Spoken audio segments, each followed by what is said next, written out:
Bom dia. Deixa eu só dar uma ajeitadinha aqui, só um minuto, pessoal. Aí. Bom dia. Sejam bem-vindos. Bom domingo para todo mundo. Aos domingos a gente estuda aqui no nosso canal o Ceifa de Luz com muita alegria. Hoje, lição número 35, pessoal. Vamos pedir a Jesus, ao Mestre amorável, que nos conceda a paz. Sobretudo,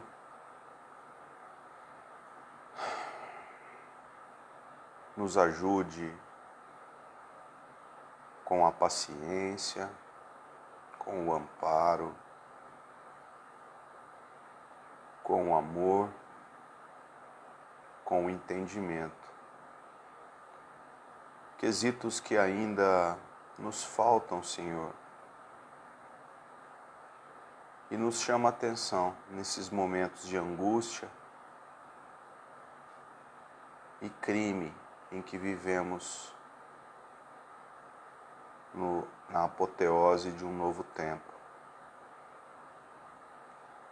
Senhor, antes de entendermos que o mundo está conturbado, precisamos reconhecer que o mundo em nós mesmos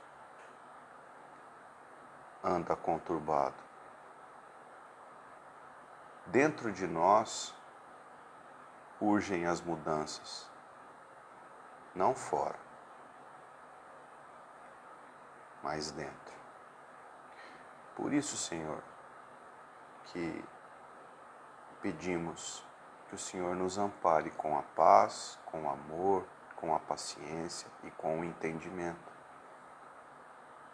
Porque já percebemos que as mudanças começam em nós, dentro de nós,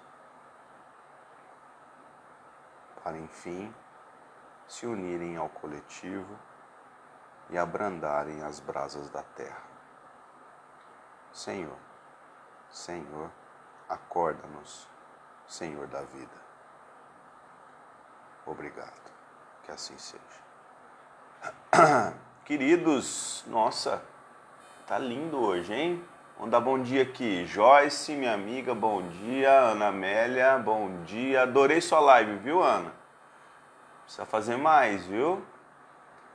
Ana Maria, minha amiga, querida, bom dia. Rose, muito bom dia, Rose.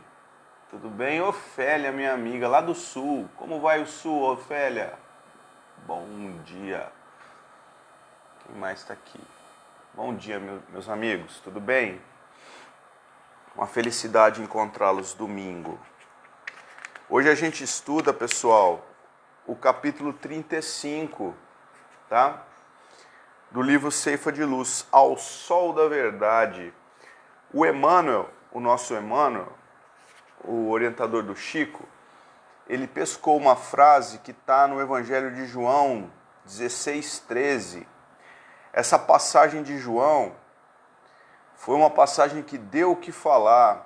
Cada escola religiosa interpretou a sua maneira.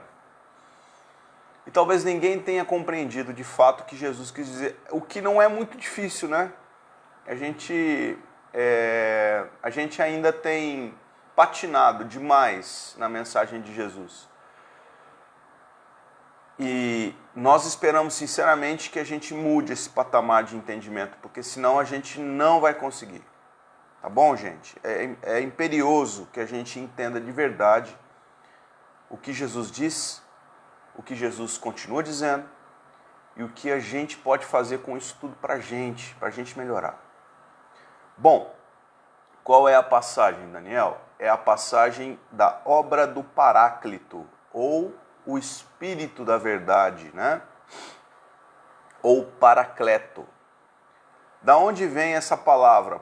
Paráclito, Paracleto. Vem de uma palavra grega, Paracletos, né? Que quer dizer professor, anunciador, que quer dizer guia, que quer dizer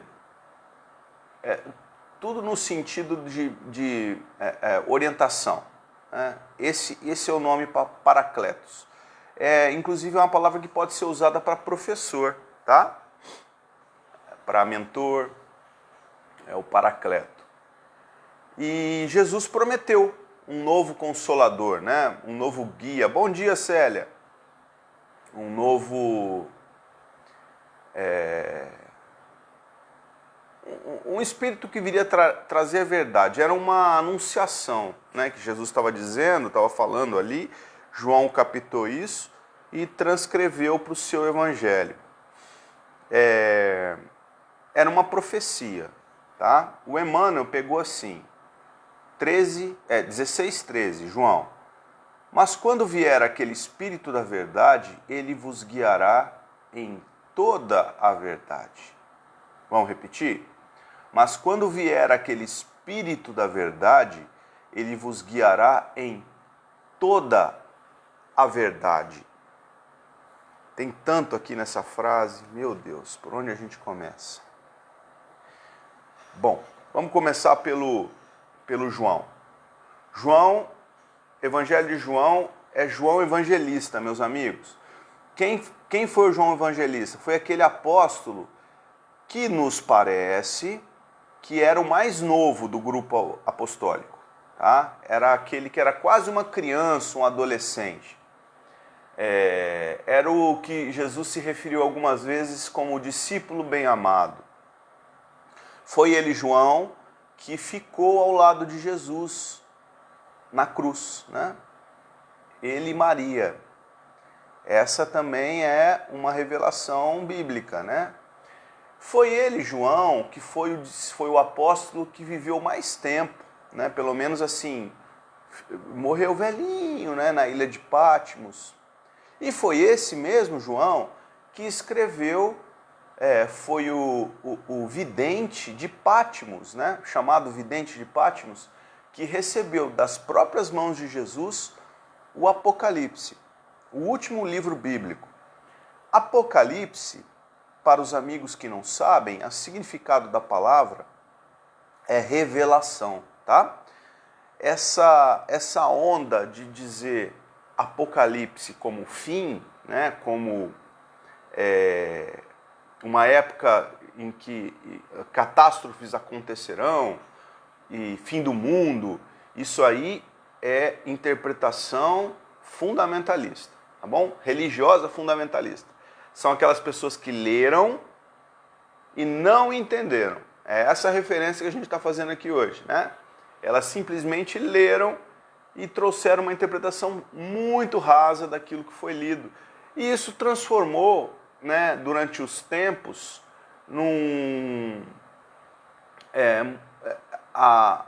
as igrejas usaram do Apocalipse como uma forma de punição, né? Quando chegar o Apocalipse, quem não estiver preparado, né, não será arrebatado, não estará ao lado de Deus, né? Então ela foi usada como uma ferramenta de manutenção da criatura, né? De manutenção da criatura sobre um curral ou um cárcere mental, né? E isso trouxe muitas consequências negativas para a humanidade. Então João é esse aí, tá bom? É esse mesmo apóstolo. É interessante porque o Evangelho de João, dos 4 evangelhos, Lucas, João, Mateus e Marcos, dos 4, ele se difere completamente dos outros 3. O que nos deixa entender que ele seja realmente um evangelho escrito por alguém, né, que não utilizou uma espécie de base para escrever. Por revelação, nós sabemos que Mateus, né, o apóstolo Mateus, era o escriba dos 12. Né? Ele era aquele que escrevia com facilidade porque ele era coletor de impostos, ele era alfabetizado, então ele tinha possibilidade de escrever. E ele ia anotando em loco, né, as mensagens que Jesus trazia ali para o mundo. Depois disso, nós temos o Lucas, que recebeu o evangelho de Paulo, que recebeu a mensagem de Pedro.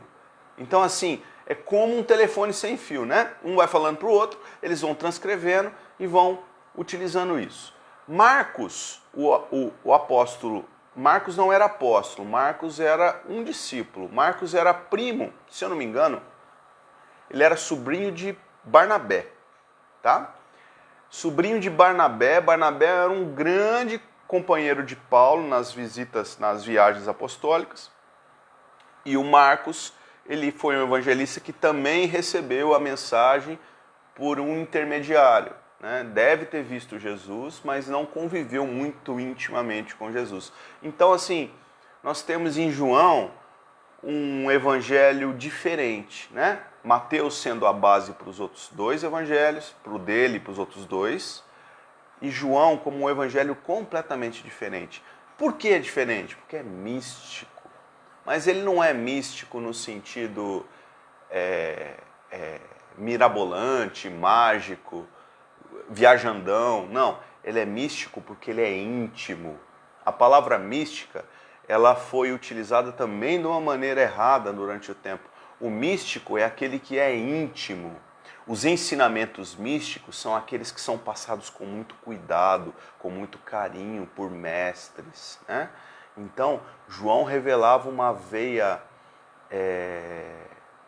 até de certa forma artística, porque o evangelho dele é uma pintura, né? Além de contar fatos que nós não temos nos outros evangelhos, como essa passagem do Paráclito, ele ainda utilizava de uma característica doce, né? Uma característica quase feminina, meus amigos, tá? No bom sentido, claro, né? O amor de mãe, o amor de esposa, o amor da mulher, né? Que é carinhoso, que afaga, né? Que tranquiliza. Esse é o Evangelho de João, tá? Basicamente é isso. Essa passagem, quando vier aquele Espírito da verdade, ele vos guiará em toda a verdade, como eu disse anteriormente, ela deu o que falar. Quando a gente vai no grego, no original grego, tá certinha, não tem o que tirar, tá? As palavras em grego foram perfeitamente traduzidas, né? Para a Vulgata Latina, para João Ferreira de Almeida, que é a nossa tradução em português que a gente usa. Então, assim, tá perfeito. Não tem nenhuma diferença para o grego. A gente sempre busca o grego para saber originalmente o que foi escrito de verdade. Está tudo correto, está tudo certinho, não tem diferença.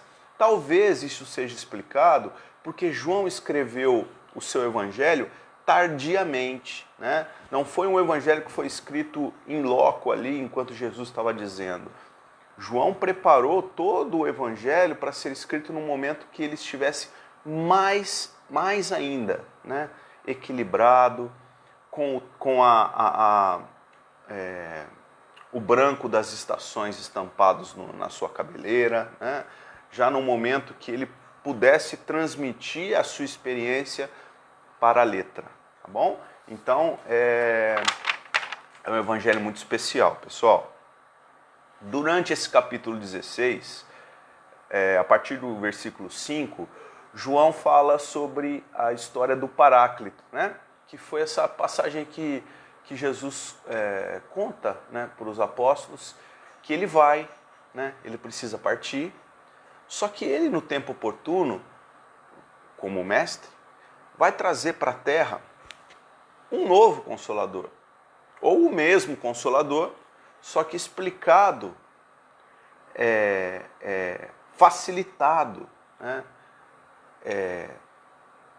É quase um brinquedo de criança, assim, didático, para que a gente entenda melhor o que é o cristianismo de verdade. O Espiritismo se apoderou disso também, né? A gente costuma dizer que o Espiritismo é o Consolador prometido. Eu teria um pouco de cuidado. Eu sei que Kardec escreveu isso, mas eu teria um pouco de cuidado, porque há 2000 anos atrás sem contar Jesus, ninguém mais sabia o que ia acontecer, né? O que viria pela frente. Então, é difícil a gente afirmar as coisas, mas dá para dizer que a veia, né? A veia consoladora e explicativa, né? Elucidativa do nosso espiritismo, ela está presente, né? Pelo menos é essa a possibilidade que a gente enxerga na nossa doutrina. A doutrina, ela tem esse viés, né? Ensinar, né? É importantíssimo isso, gente. Tanto que a gente estuda a doutrina espírita, talvez seja a arte religiosa que mais estuda, né? Que mais ensina, que mais busca o entendimento. Ela tem muita literatura por causa do Chico, né? Do Chico e do Divaldo. Vamos dar a mão à palmatória, nós temos que falar isso deles, né? São médiuns que trouxeram ao mundo muita coisa, né? Então nós temos uma literatura vasta, coisa que outros movimentos religiosos não têm.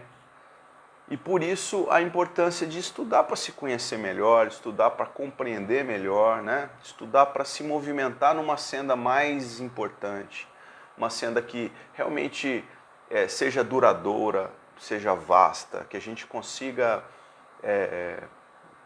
transformar isso para as nossas vidas, tá bom? Um pouquinho à frente, no capítulo 16, João, parafraseando Jesus, né? Na verdade, Jesus falando, ele diz o seguinte, um ponto, gente, para demonstrar exatamente o que Jesus estava dizendo com o Paráclito, né? Com o Consolador, com o Espírito da Verdade, que viria mais à frente. Como assim, né? Porque se a gente ficar só nessa... Ah não, o Consolador é o Espiritismo, tal, fica vazio, né? Imagina você, tá chegando hoje aqui no Espiritismo, eu falo para você, não, ó, o Consolador que Jesus prometeu há 2000 anos atrás é o Espiritismo. Você fala, uau! Por quê? Como assim? Não está escrito isso lá? Não, realmente não está escrito. Mas olha o que ele diz a respeito do Consolador. Ele diz que quando ele vier, convencerá o mundo a respeito do pecado, da justiça e do juízo. Como? Mas tem pecado? Estranho. Vamos ler de novo? E quando ele vier, o Consolador prometido, o Paráclito, o Paracleto, ou o Espírito da Verdade, ele convencerá o mundo a respeito do pecado, da justiça e do juízo. Gente, vamos entender. Isso aqui foi escrito há 1900 anos atrás, na melhor das hipóteses.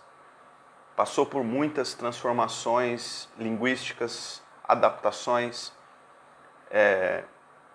Não se pode afirmar que João escreveu em grego, tá? Mas que a primeira cópia distribuída foi em grego. Depois daí, muita coisa aconteceu. Então, assim, a palavra que eles utilizam para deslize, para tropeço, né, para queda, é pecado. A palavra é a palavra pecado. E não é uma palavra errada, né? É que a gente entende o pecado de uma forma diferente. A gente entende que o pecado é uma coisa proibida, né? E a gente já entende também que em doutrina espírita, o pecado, ele tem ele ganha amplitude, né? O pecado, ele não pode ser entendido como algo culposo. A gente não pode carregar a culpa, né? A culpa não faz parte do pacote pecado. Eu posso até errar, mas carregar a culpa é por minha conta. A culpa, ela não nos protege, ao contrário, ela atrapalha a evolução. A gente precisa entender isso, tá? Não sintamos culpa, nós somos alunos, estamos aqui aprendendo, alunos erram, né? Importante é a gente ir aprendendo com os erros e buscar não errar mais as mesmas coisas. Isso é o mais importante, tá bom? Mas ele falou de pecado. O que seria o pecado que Jesus estava se referindo? Mais à frente ele explica, né? O que é esse pecado, então? Ele diz assim, ó, convencerá o mundo a respeito do pecado que consiste em não crer em mim, não me ouvir, não compreender as minhas palavras. Nesse quesito, todo mundo é pecador. Todos nós estamos em pecado. Por quê? Porque a gente não compreendeu a mensagem de Jesus. Ou se entendeu, entendeu parcialmente, mas praticar a gente não pratica. Porque se todo mundo aqui estivesse praticando o que Jesus nos ensinou, na sua essência, nós não estaríamos mais encarnados. Nós estaríamos ensinando quem não pratica. Basicamente é isso. Então é isso que Jesus está dizendo. Não ouvir as minhas palavras, não compreender as minhas palavras.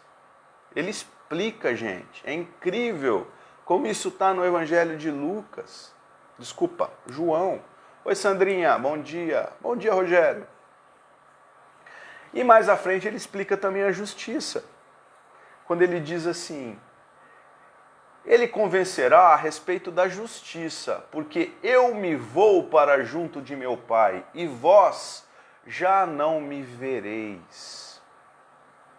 Eu me vou para junto de meu Pai, e vós não me vereis. Isso é justiça? A referência de Jesus, gente, de justiça, é sintonia e afinidade. A sintonia maior de Jesus era com Deus. Ele era um médium de Deus, né? Ele veio para a Terra para trazer a mensagem de Deus. A gente costuma dizer assim, a boa nova é de Jesus, que me perdoe nosso Senhor Jesus Cristo. Mas a boa nova é de Deus. Tudo é de Deus. Jesus é o grande intérprete de Deus. Então, ele passou a vibrar novamente, né? Numa faixa, como se ele tivesse se afastado, né? Mas vibrando numa faixa que a gente não podia mais vê-lo. Ele não estaria mais enfaixado no corpo físico e nós não estaríamos mais vibrando junto a ele aqui, junto ao corpo de carne de Jesus. Então, a justiça, a referência é sintonia, é afinidade. Nós voltaremos a vibrar na faixa de Jesus quando nós tivermos compreendendo a lição de Jesus, vivenciando a mensagem de Jesus. E mais à frente ele fala do juízo, ele explica então essas três palavras, o que é pecado, o que é justiça e o que é juízo, né? Juízo então, ele o convencerá a respeito do juízo, que consiste em que o príncipe deste mundo já está julgado e condenado. O juízo então, o príncipe desse mundo já está julgado e condenado. Ele faz a referência à lei de ação e reação. Não chegaremos ao Pai sem passar pelos braços de Jesus. Boa, Ana, exatamente isso. Jamais. Juízo, gente. O príncipe do mundo já está julgado. Lei de ação e reação.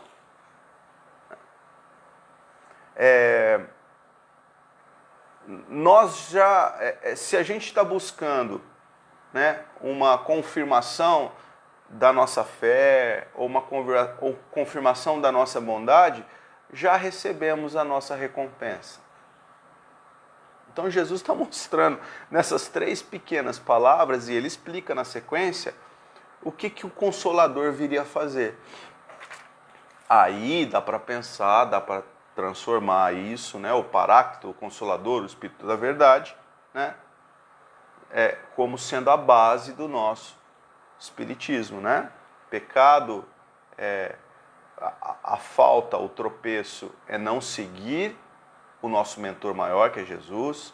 A justiça faz referência à lei de sintonia, né? Vibração, afinidade, com quem nós nos afinizamos.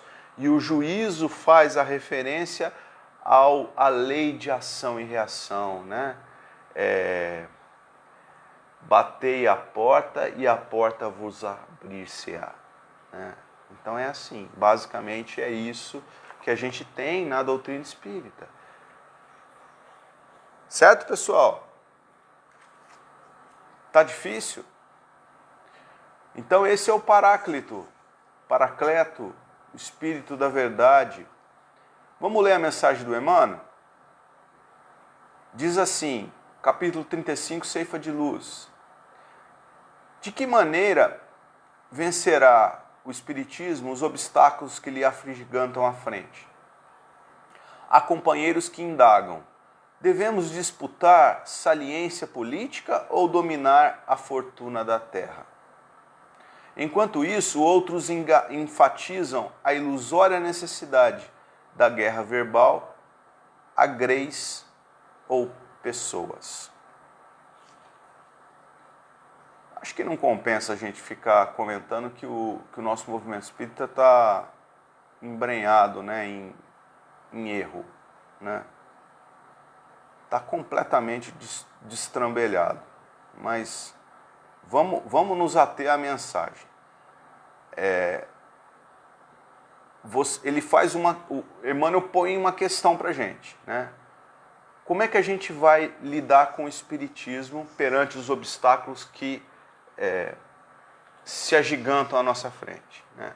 Porque nós passamos na Terra hoje, né, na nossa Terra, nós passamos por provações pessoais, né, e provações coletivas. Basicamente é isso. Nós temos, cada um de nós, as dificuldades dentro dos lares, né, dentro do trabalho, no ambiente comum, e temos tudo isso unido à coletividade, né? O ambiente coletivo. Então, imaginando que o nosso lar se expande para a nossa cidade, se expande para o nosso país, se expande para o nosso planeta. Então, nós temos um lar em desequilíbrio, né? Tanto os nossos lares pessoais quanto os coletivos. Então, são provas que nós passamos, quanto pessoas e quanto humanidade. Bom, só que o Emmanuel ele faz um recorte para o Espiritismo, né? Para o Espiritismo quanto doutrina, não o movimento espírita, né? O Espiritismo, as pessoas que fazem o Espiritismo. Então, basicamente é isso. Então, como enfrentar os obstáculos? E ele faz uma referência à questão 799 do O Livro dos Espíritos, que Kardec faz essa pergunta há 160 anos e publica a resposta dos Espíritos, né? Ele faz exatamente essa pergunta. De que maneira pode o Espiritismo contribuir para o progresso? Mudou um pouquinho, mas é essa a pergunta, né? Como lidar com as dificuldades? Porque progredir é lei, né? E essa pergunta faz parte das leis morais, né? Está lá no capítulo das leis morais do O Livro dos Espíritos. Então, assim, progresso é lei. Então, todo mundo vai progredir. O mundo todo vai progredir. Eu vou progredir. Pode ser que a passos curtos, mas progrediremos. Então, como que o Espiritismo vai lidar com isso? Como o Espiritismo pode amparar as pessoas? Destruindo o materialismo, que é uma das chagas da sociedade. Ele faz que os homens compreendam onde se encontram seus verdadeiros interesses, deixando a vida futura de estar velada pela dúvida. O homem perceberá melhor que por meio do presente lhe é dado preparar o seu futuro, abolindo os prejuízos de seitas, castas e cores. Ensina aos homens a grande solidariedade que os há de unir como irmãos. Essa é a resposta do codificador, pessoal. O Emmanuel colocou entre aspas na nossa lição. O materialismo não é só a questão da moeda, né? Não é só da questão do dinheiro, é importante que se diga. Materialismo é apego exagerado a tudo que seja passageiro, né? E a lei é progresso, a lei é caminhar à frente. Daniel, mas como é que você vai fazer o link com o Consolador prometido? Ora, foi isso que Jesus prometeu há 2.000 anos atrás, e João trouxe para a gente. Ele prometeu para você o seguinte, ele prometeu que viria alguém que nos faria, alguém ou algo que nos faria compreender que o pecado não existe. Cada um está vivendo o seu tempo, mas é importante que nós aprendamos as lições. Ele ensinou que ao príncipe, né, ao homem que goza da condição materialista, goza da posição que se encontra hoje no mundo, esse aí já foi dada a recompensa para ele. E ele ensinou mais, ele ensinou que a lei é sintonia, é vibração. Nós nos encontraremos sempre com os nossos iguais. Estudávamos ontem sobre mediunidade antes do nosso trabalho mediúnico lá na casa Isabel Soares de Moraes. E ontem a gente falou sobre esse assunto. Aliás, toda vez a gente fala sobre esse assunto. Mas era uma recomendação para a educação dos médiuns, né? E a recomendação, numa das partes mais importantes que nós, o grupo, julgou, né? Julgou que seria mais importante a gente recolher esse ensinamento, era que a vibração individual de nós mesmos, ela atrai os espíritos que se comunicarão por nós. Então, aqueles médiuns que só trazem comunicações de espíritos em profundo desequilíbrio, muito provavelmente, eles também estão em profundo desequilíbrio. Principalmente se eles não tiverem ainda, apesar de as reiteradas pedidos da espiritualidade, se eles não tiverem ainda buscado a educação individual que lhes cabe. Olha como isso é importante. E Jesus está dizendo isso há 2.000 anos, continua dizendo isso, e nós estamos aqui borboletando, meus amigos. A gente não está conseguindo. É importante a gente enxergar isso e pensar assim, como eu posso fazer melhor hoje? Não tem um banco que fala isso? O que eu posso fazer por você hoje? Né? Então, eu pergunto para você, o que você pode fazer por você mesmo hoje? Não é? Humberto de Campos, numa lição luminosa, toda ação, escrita por Chico, não me lembro o livro, não me lembro a condição, mas me gravou a mensagem. Falando sobre lei de sintonia, ele reforma um adágio popular que diz assim, diga-me com quem andas e eu te direi quem és. Todo mundo conhece, né? Esse é o pensamento da mãe, né? Olhando o filho adolescente saindo de casa e ficando de olho nas pessoas com quem ele anda. Será que as companhias do meu filho são boas companhias, né? Será que os meninos estão pensando em coisa errada? Assim, diga-me com quem andas e eu te direi quem és. Ok. O Humberto de Campos fez uma reforma nesse adágio popular.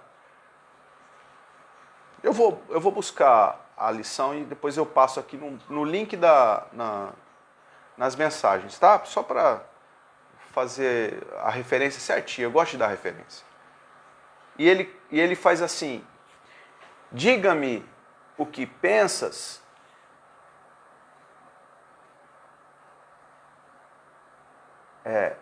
diga-me com quem andas.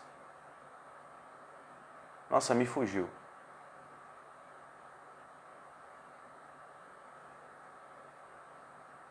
Diga-me com quem andas e eu te direi com o que pensas. Mostrando que a sintonia dos humanos, né, a sintonia dos espíritos, ela só bate onde ela é aceita. Né? Então, assim, é muito tranquilo da gente afirmar isso. Né? É muito tranquilo da gente afirmar isso. Bom, vamos então colorir o nosso estudo para a gente já ir encerrando. Pessoal, Alvorada Cristã, Chico e Neio Lúcio, capítulo 3, Pequena História. Um dia, a gota d'água, o raio de luz, a abelha e o homem preguiçoso chegaram ao trono de Deus.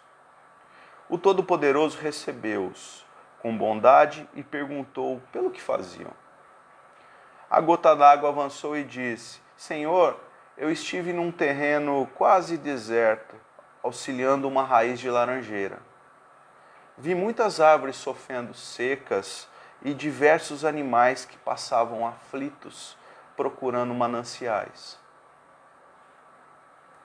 Fiz o que pude, mas venho pedir-te outras gotas d'água, que me ajudem a socorrer quantos necessitam de nós. O pai sorriu satisfeito e exclamou: Bem-aventurada sejas pelo entendimento de minhas obras. Dar-te-ei os recursos das chuvas e das fontes. Logo após, o raio de luz adiantou-se e falou: Senhor, eu desci e encontrei o fundo de um abismo. Neste antro, combati a sombra quanto me foi possível, mas notei a presença de muitas criaturas suplicando claridade. Venho ao céu rogar-te outros raios de luz que comigo cooperem na libertação de todos aqueles que no mundo ainda sofrem a pressão das trevas. O pai contente respondeu: Bem-aventurado sejas pelo serviço à criação. Dar-te-ei concurso do sol, das lâmpadas, dos livros iluminados e das boas palavras que se encontram na terra. Depois disso, a abelha explicou-se: Senhor, tenho fabricado todo o mel ao alcance de minhas possibilidades. Mas vejo tantas crianças fracas e doentes que venham implorar mais flores e mais abelhas, a fim de aumentar a produção. O pai, muito feliz, abençoou-a e replicou: Bem-aventurada sejas tu, pelo benefício que prestastes. Conceder-te-ei novos jardins e novas companheiras. Em seguida, o homem preguiçoso foi chamado a falar. Gente, ele não adiantou-se para falar. O homem preguiçoso foi chamado a falar. Senhor, nada consegui fazer. Por todos os lados encontrei a inveja e a perseguição, o ódio e a maldade. Tive os braços atados pela ingratidão dos meus semelhantes. Tanta gente má permanecia em meu caminho que em verdade nada pude fazer. O pai bondoso, com expressão de descontentamento, exclamou: Infeliz de ti, que desprezastes os dons que lhe dei.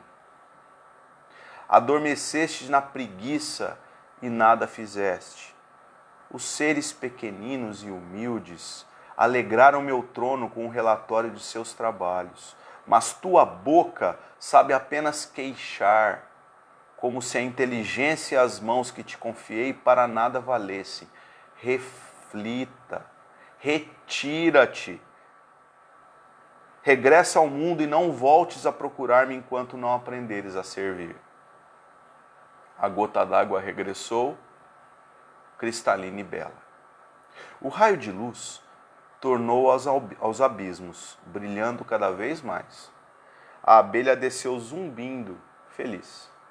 O homem preguiçoso, porém, retirou-se, muito triste. Arregacemos as mangas, amigos, tem muito por fazer.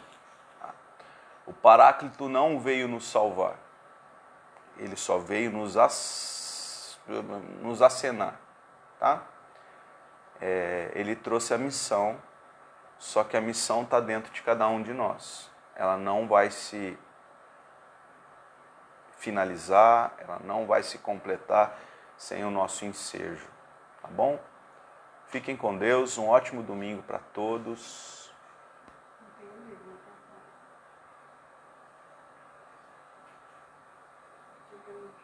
Ah, boa. Ó, a Fernanda trouxe aqui a frase certinha, aquela que eu titubeei, tá bom? Olha só. Diga-me o que pensas e eu te direi com quem andas. Tá bom? Diga-me o que pensas e eu te direi com quem andas. Obrigado, Fer. Beijos, bom domingo.